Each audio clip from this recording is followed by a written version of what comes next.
Hello guys, അപ്പോൾ നമ്മളിന്ന് chicken നൂഡിൽസാണ് ഉണ്ടാക്കുന്നത്.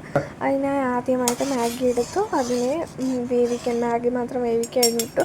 അതിനെ ഒരു പാത്രത്തിൽ മാറ്റി വെച്ചതിന് ശേഷം നമ്മുടെ ഇൻഗ്രീഡിയൻസൊക്കെ ചേർത്തു, സ്റ്റൗ കത്തിച്ചു. അതിനുശേഷം അതിലേക്ക് വെജിറ്റബിൾ ഓയിലാണ് ഒഴിച്ചത്. അതിനുശേഷം ചിക്കൻ ഫ്രൈ ചെയ്യാനായിട്ടിട്ടു, മാരിനേറ്റ് ചെയ്ത് ചിക്കൻ ഫ്രൈ ചെയ്യാനായിട്ടിട്ടു. അതിനെ നല്ല ഡാർക്ക് കളറിലാക്കേണ്ട ആവശ്യമില്ല, ജസ്റ്റ് ഒന്ന് നമുക്ക് അതൊന്ന് വെന്ത് കിട്ടിയാൽ മാത്രം മതി. അതുകൊണ്ട് തന്നെ നന്നായിട്ട് മിക്സ് ചെയ്ത് കൊടുത്തു, എന്നിട്ട് വേവിക്കണം. അതിനുശേഷം ആ ചിക്കനെ മറ്റൊരു പാത്രത്തിലേക്ക് മാറ്റിയതിന് ശേഷം അതിലേക്ക് സവോള, ഇഞ്ചി,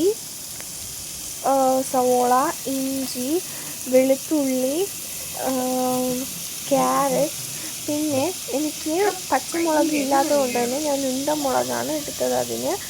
അതെല്ലാം കൂടെ ഒന്ന് നന്നായിട്ട് വഴറ്റി കൊടുക്കുക.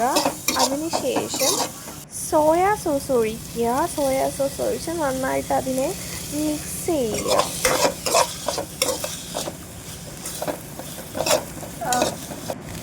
അതിനുശേഷം നമ്മുടെ മാഗി മസാല അതിലിടുക. എന്നിട്ട് നന്നായിട്ടൊന്ന് മിക്സ് ചെയ്ത് കൊടുക്കുക. അതിനുശേഷം ചിക്കൻ, നമ്മൾ ഫ്രൈ ചെയ്ത ചിക്കൻ അതിൻ്റെ അകത്ത് ഇട്ടതിന് ശേഷം നന്നായിട്ടൊന്ന് മിക്സ് ചെയ്ത് കൊടുക്കുക. അതിൽ കൂടെ തന്നെ സ്ക്വീസ് ഓഫ് ലെമണും ചേർത്തിട്ടുണ്ട്. അതിനുശേഷം നമ്മൾ വേവിച്ച് വെച്ച നൂഡിൽസ് എല്ലാം ഈ ഒരു മിക്സ്ചറിലേക്ക് ഇട്ടതിന് ശേഷം നന്നായിട്ടൊന്ന് അതിനെ മിക്സ് ചെയ്ത് കൊടുക്കുക. നന്നായിട്ട് പിടിക്കാനായിട്ട് നന്നായിട്ട് മിക്സ് ചെയ്ത് കൊടുക്കുക. അതിൽ തന്നെ കുറച്ചുകൂടെ സോയ